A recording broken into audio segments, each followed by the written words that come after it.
Hello friends, அனைவருக்கும் வணக்கம். இன்றைக்கி வந்து சண்டே சமையல் நம்ம வீட்டில் சூப்பராக வந்து நான்வெஜ்ஜுக்கு டப்பு கொடுக்குற மாதிரி இன்றைக்கி சூப்பரான ஒரு சமையல் தான். வாங்க என்னென்ன செய்கிறேன்னு பார்க்கலாம். நைட்டு சப்பாத்தி போட்டு அந்த சப்பாத்தி வந்து மீந்துட்டு அதை வந்து பிரேக்ஃபாஸ்ட்டுக்கு சூப்பராக வந்து சப்பாத்தி நூடுல்ஸ் செஞ்சிடலாம் அப்படின்ட்டு எடுத்து வச்சுருக்கேன். அதுக்கு காயெல்லாம் கட் பண்ணி வச்சிட்டேன். வெங்காயம், கேரட், பீன்ஸு, கோஸு.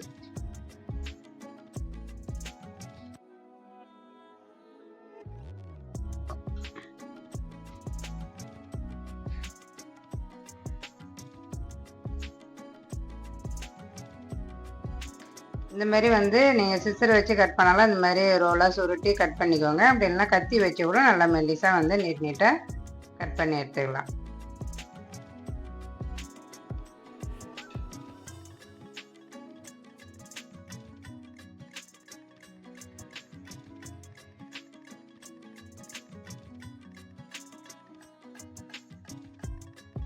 எண்ணெய் வந்து 2 டேபிள் ஸ்பூன் ஊற்றிருக்கேன். எண்ணெய் நல்லா காஞ்சது. வெங்காயம் சேர்த்துக்கலாம். வெங்காயம் இந்த அளவு கொஞ்சமாக கலர் மாறணும். கட் பண்ண காய் எல்லாத்தையுமே சேர்த்துக்கலாம். கேரட், பீன்ஸ், கோஸு. இது கூட வந்து நீங்கள் கேப்சிகம் இருந்தாலும் கேப்சிகம், பச்சை பட்டாணி எந்த வெஜிடபிள்னாலும் சேர்த்துக்கலாங்க. நம்ம விருப்பம்தான் காய்கறி சேர்க்குறதெல்லாம். காய்க்கு மட்டும் தேவையான அளவு உப்பு சேர்த்துக்கலாம். ஏன்னா நம்ம சப்பாத்தியில் வந்து உப்பு போட்டு தான் சுட்டு வச்சுருக்குறோம். அதனால் இதுக்கு மட்டும் உப்பு சேர்த்துக்கிறேன். காயெல்லாம் நல்லாவே வதங்கிடுது. உப்பு போட்டு நல்லாவே வெந்துடுதுங்க. ஒரு 3/4 அளவுக்கு வெந்துடுது. இப்போ வந்து ரெட் சில்லி சாஸ் ஒரு 1/2 டீஸ்பூன் போட்டுக்கிறேன். உங்களுக்கு காரம் வேணுன்னா நீங்கள் காரத்தில் கூட இந்த ஸ்டேஜில் சேர்த்துக்கோங்க.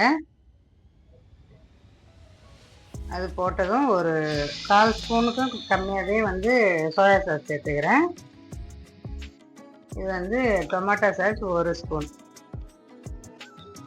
இதெல்லாம் சேர்த்து லைட்டாக வந்து ஒரு 2 நிமிஷம் வந்து மிக்ஸ் பண்ணிக்கோங்க. இந்த ரெட் சில்லி சாஸ்லேயே இருக்கிற காரமே போதும். உங்களுக்கு இன்னும் காரம் வேணும் அப்படின்னா பெப்பர் அப்படின்னா வெறி மிளகாத்தூள் அந்த மாதிரி ஏதாவது சேர்த்துக்கோங்க. லைட்டாக வந்து தண்ணி தெளித்த மாதிரி, ரொம்ப ஊற்ற வேணாம், அப்படியே லைட்டாக தெளித்த மாதிரி கொஞ்சமாக சேர்த்தோம்னா கொஞ்சம் வந்து சப்பாத்தியில் வந்து நல்லா அப்படியே வந்து கொஞ்சம் ஒட்டின மாதிரி இருக்கும். அதனால் லைட்டாக தண்ணி சேர்த்துக்கோங்க. இப்போ கட் பண்ணி வச்ச சப்பாத்தி சேர்த்துக்கலாம். சப்பாத்தி நூடுல்ஸ்.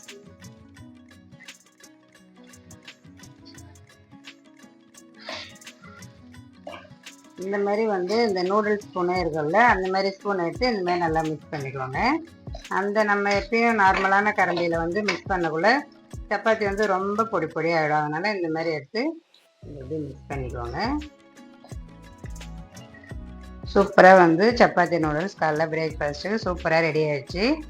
டேஸ்ட் நல்லா சூப்பராகவே இருக்குது அப்படின்னாங்க.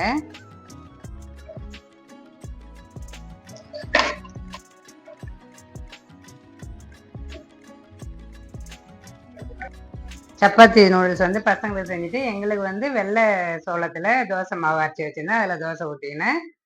இப்போ வந்து பிரேக்ஃபாஸ்ட்டு சாப்பிட்டுட்டு மதியானம் லஞ்ச் என்னன்னு பார்க்கலாம். ஃப்ளாஷ்பேக்.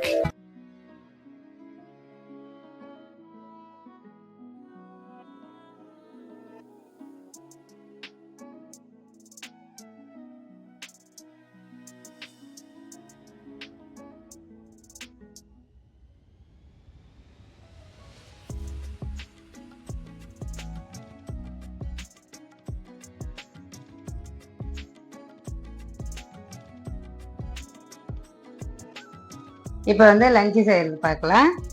இப்போ மதியானம் லஞ்சு செய்கிறதுக்கு காய்கறிலாம் கட் பண்ணி வச்சுட்டு வெங்காயம், தக்காளி, கேரட், பீன்ஸு, அதுக்கப்புறம் காலிஃப்ளவர் வந்து சுத்தலில் போட்டு எடுத்து வச்சிடலாம்.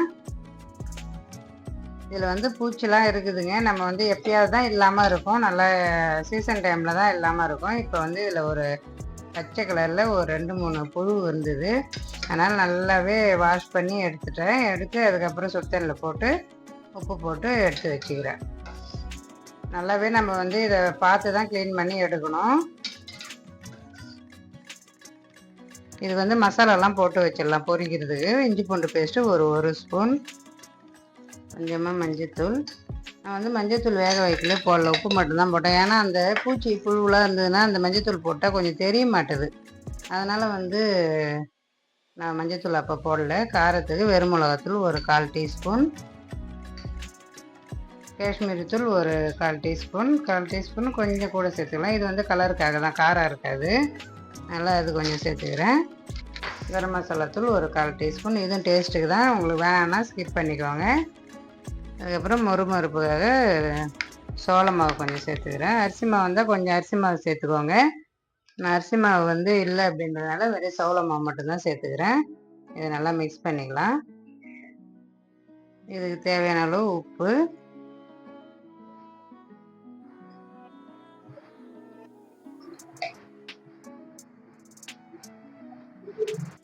பன்னீர் வந்து இந்த மாதிரி வந்து க்யூப்பாக கட் பண்ணி எடுத்துக்கிறேன். இன்றைக்கி நம்ம வீட்டில் வந்து மிக்சட் வெஜிடபிள் பிரியாணி தான் செய்ய போகிறேன். அதனால தான் வந்து இது காலிஃப்ளவரும் மசாலாலாம் போட்டு அப்படியே இருக்கட்டும். கொஞ்ச நேரம் நல்லா ஒரு 10 நிமிஷம் அப்படியே நல்லா ஊறிச்சுன்னா நம்ம அப்படியே எண்ணெயில் பொரிச்சு எடுத்துக்கலாம். அதனால் இது அப்படியே கொஞ்சம் நேரம் இருக்கட்டும்.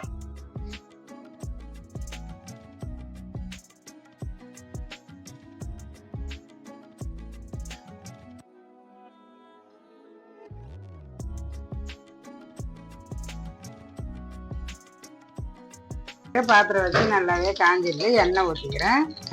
ஒரு எண்ணெய் கரண்டியால் சின்னதாக எண்ணெய் கரண்டிகளில் அதுலேருந்து ஒரு 7-8 ஸ்பூன் ஊற்றிக்குவோங்க. இல்லை உங்களுக்கு எவ்வளோ தேவையோ அந்த அளவு கூட ஊற்றிக்கோங்க. நான் வந்து கொஞ்சம் வந்து பிரியாணி செய்கிறதுக்கு கொஞ்சம் எண்ணெய் சேர்த்து தான் வந்து ஊற்றுவேன். அப்போ தான் வந்து கொஞ்சம் வந்து நம்மளுக்கு வந்து ட்ரையாக இல்லாமல் கொஞ்சம் வந்து அந்த நல்லாயிருக்கும் பிரியாணி சாப்பிட்றதுக்கு. எண்ணெய் நல்லா காஞ்சதும் இதுக்கு தேவையான ஸ்பைசஸ்லாம் சேர்த்துக்கிறேன். அது நல்லா பொரிஞ்சதும் கட் பண்ண வெங்காயம், பெரிய சைஸ் 2 வெங்காயம் கட் பண்ணி வச்சுருந்தேன். நல்லா நீள வாக்கில் அதை சேர்த்துக்கலாம். இஞ்சி பூண்டு பேஸ்ட்டு ஒரு 1.5 ஸ்பூன் சேர்த்துக்கிறேன். இதுக்கு காஷ்மீரி தூள் ஒரு 1/2 ஸ்பூன் சேர்த்துக்கோங்க. கலர் சேர்க்க வேணாம், கலர் அதிகமாக சேர்க்கக்கூடாது சாப்பாட்டில் அப்படின்றாங்க. அதனால் வந்து நம்ம எந்த அளவு கலரை வந்து ஃபுட்டில் சேர்க்காம நம்ம அவாய்ட் பண்ணுறோமோ அவ்வளோவும் நல்லது. நான் வந்து ஒரு டாக்டர் தான் சொன்னாங்க, கேன்சர் வர்றதும் வந்து அந்த கலர் நம்ம ஃபுட் கலர் சேர்க்கறதுனால தான் அப்படின்றது. அது எந்த அளவுக்கு உண்மைன்னு தெரியல, நான் வந்து அதை கேள்விப்பட்டேன். அதனால் வந்து எனக்கு தெரிஞ்சது நான் சொல்கிறேன். இது காஷ்மீரி தூள் வந்து கலர் வேணால் நம்ம அதை சேர்த்துக்கலாம். அப்படி இல்லைனா இந்த கேரட் ஜூஸ் சேர்த்து கூட நம்ம கேசரிலாம் பண்ணுறோம் அப்படின்னா கேரட் ஜூஸ் சேர்த்து செய்யலாம். அந்த மாதிரி வந்து நம்ம இயற்கையாக என்ன கலர்லாம் இருக்குதோ அதெல்லாம் சேர்த்து நம்ம வந்து கலராக வேணும் அப்படின்னா சேர்த்துக்கலாம். நம்மளுக்கு வந்து கலர் முக்கியம் இல்லை, சாப்பாடோட டேஸ்ட்டு தான் முக்கியம். இது நல்லா வதங்கன்னு தான் தக்காளி சேர்த்துக்கிறேன். தக்காளி வந்து பெரிய சைஸ் தக்காளி ஒரு 2 தக்காளி. இது நல்லாவே பன்னீர் வந்து 2 பக்கமும் வறுத்து எடுத்துட்டேன். இது அப்படியே இருக்கட்டும். அதுக்குள்ளே நம்ம வந்து காலிஃப்ளவர் பொரிச்சு எடுத்துக்கிறேன். நல்லா வதங்கினதும் புதினா இலை கொஞ்சமாக சேர்த்துக்கிறேன். இப்போ இது கூடவே கட் பண்ண கேரட், பீன்ஸ் சேர்த்துக்கிறேன்.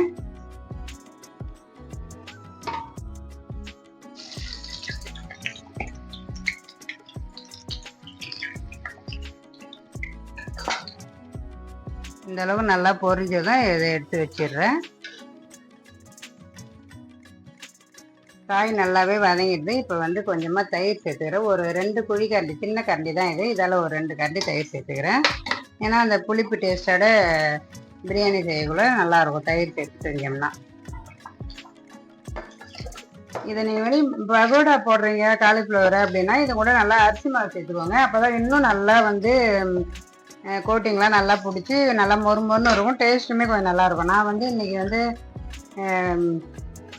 பிரியாணியில் சேர்க்கறதுனால கொஞ்சம் கார்ன்ஃப்ளவர் மட்டும் போட்டுட்டேன். அரிசி மாவு சேர்த்து செஞ்சோம்னா நல்லா கோட்டிங் வந்து இன்னும் நல்லா காலிஃப்ளவரில் பிடிச்சி இன்னும் அது வந்து பைண்டிங் ஆகி நல்லா இன்னும் டேஸ்ட் நல்லா இருக்கும். இன்னுமே மொறுமொறுன்னு இருக்கும்னா ஸ்டேஜில் நல்லாவே இது வதங்கி வந்துடுது. இப்போ வந்து மசாலாலாம் சேர்த்துக்கலாம். மஞ்சத்தூள், பிரியாணி மசாலா தூள் வந்து ஒரு சின்ன 1/4 டீஸ்பூனில் ஒரு 1.5 ஸ்பூன் சேர்த்துக்கிறேன். சின்ன ஸ்பூன் தான் இது, அதாவது பெரிய ஸ்பூனில் போடுறீங்கன்னா 1/4 டீஸ்பூன் அப்படி அந்த அளவுக்கு வரும்.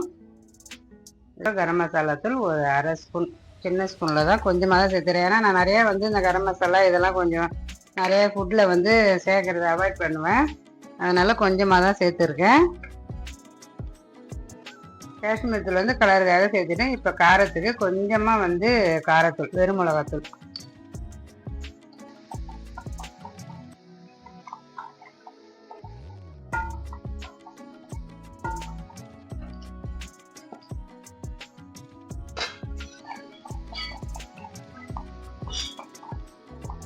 இதுலேயே வந்து நீங்கள் வந்து மீல் மேக்கர் வேணுனாலும் போட்டுக்கலாம். அதுக்கப்புறம் பச்சை பட்டாணி, உங்களுக்கு எந்த வெஜிடபிள் வேணுமோ அது சேர்த்துக்கலாம். எந்த வெஜிடபிள்னால் அதுக்காக எல்லாத்தையும் சேர்த்துக்கூடாது.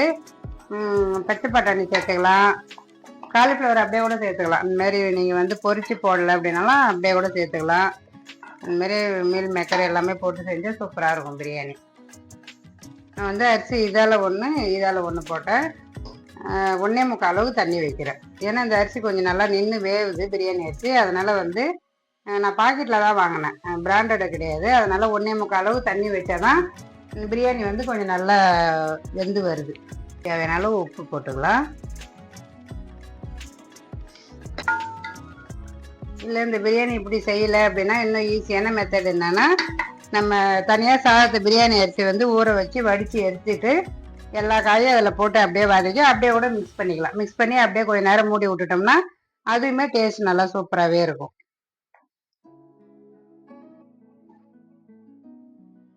தண்ணி நல்லா கொதி வந்துடுது. இப்போ வந்து கழுவி வச்ச அரிசி சேர்த்துக்கிறேன்.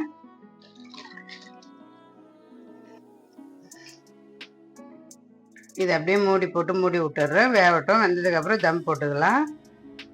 இது வந்து பிரியாணி அரிசி வந்து ஒரு 1/2 மணி நேரம் ஊற வச்சுருந்தேன். கரெக்டாக ஒரு 1/2 மணி நேரம். இந்த ஸ்டேஜில் உப்பு காரம் எல்லாம் சரியாக இருக்குதான்னு பார்த்துக்கோங்க. இது எல்லாமே கரெக்டாக இருக்குது. இப்போ அப்படியே நல்லா வேகட்டும் சாதம். வெந்ததுக்கப்புறம் நம்ம வந்து வறுத்து வச்சுருக்கிறோம் இல்லையா காலிஃப்ளவரு, பன்னீரும் அதை வந்து சேர்த்துக்கலாம். இது அப்படியே இந்த அளவு வந்தது. நல்லா காலிஃப்ளவர் பொரிச்சு எடுத்ததுக்கு பன்னீருமே வறுத்து இந்த வகை வச்சுருக்கிறேன். இதை அப்படியே வந்து நம்ம அதில் சேர்த்துக்கலாம். இந்த அளவுக்கு தண்ணி நல்லா சுண்டி வந்ததும் சிம்மில் வச்சுக்கோங்க. இப்போ இந்த ஸ்டேஜில் நம்ம பொரிச்சு வச்சுருந்தோம் இல்லையா பன்னீர், அதுவும் காலிஃப்ளவரும் சேர்த்துக்கிறோம்.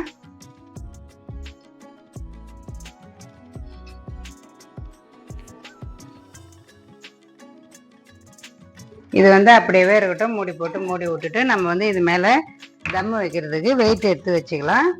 இந்த மாதிரி இடிக்கிற கல் இருந்ததுன்னா அதை எடுத்து இது மேலே மூடி ஒரு 10 நிமிஷம் வச்சுருங்க. அப்படியே 10 நிமிஷம் அப்படியே இருக்கட்டும். பிரியாணி வந்து நல்லா சூப்பராக ரெடி ஆகிடும். காலிஃப்ளவர் பன்னீர் எல்லாம் இந்த டைமில் அதை மிக்ஸ் பண்ண வேணாம். நம்ம இது நல்லா ரெடி ஆனதுக்கப்புறம் எடுத்து மிக்ஸ் பண்ணி நம்ம வந்து சாப்பாடு போட்டாலே நல்லாயிருக்கும். அதனால் அப்படியே இருக்கட்டும். வந்து ஒரு 10 நிமிஷம் தான் இருக்கணும், அதுக்கு மேலே இருக்கக்கூடாது. காலிஃப்ளவரும் பன்னீரும் போட்டு நல்லா ஒரு 10 நிமிஷம் ஆகிடுது. இப்போ வந்து லைட்டாக அந்த ஓரமாக வந்து இப்படி மிக்ஸ் பண்ணி விட்டுருவாங்க. நல்லாவே வந்து சூப்பராக வந்து ரெடி ஆயிடுச்சு.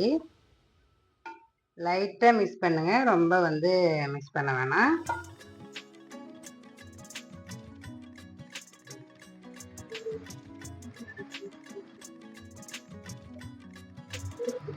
இப்போ இந்த ஸ்டேஜில் நீங்கள் நெய் வேணால் நெய் சேர்த்துக்கோங்க. புதினா இலை நல்லா பொடியாக கட் பண்ணி சேர்த்து மூடி விட்டுடுறேன்.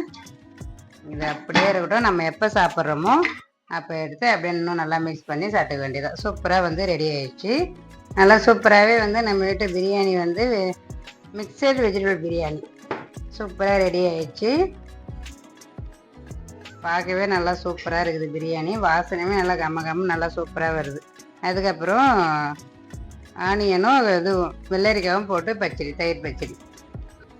சூப்பரான லஞ்ச் வீடியோ உங்களுக்கு பிடிச்சிருக்குன்னு நினைக்கிறேன். பிடிச்சிருந்தா லைக் பண்ணுங்கள், ஷேர் பண்ணுங்கள், கமெண்ட் பண்ணுங்கள், மறக்காமல் சப்ஸ்கிரைப் பண்ணுங்கள். பாய்.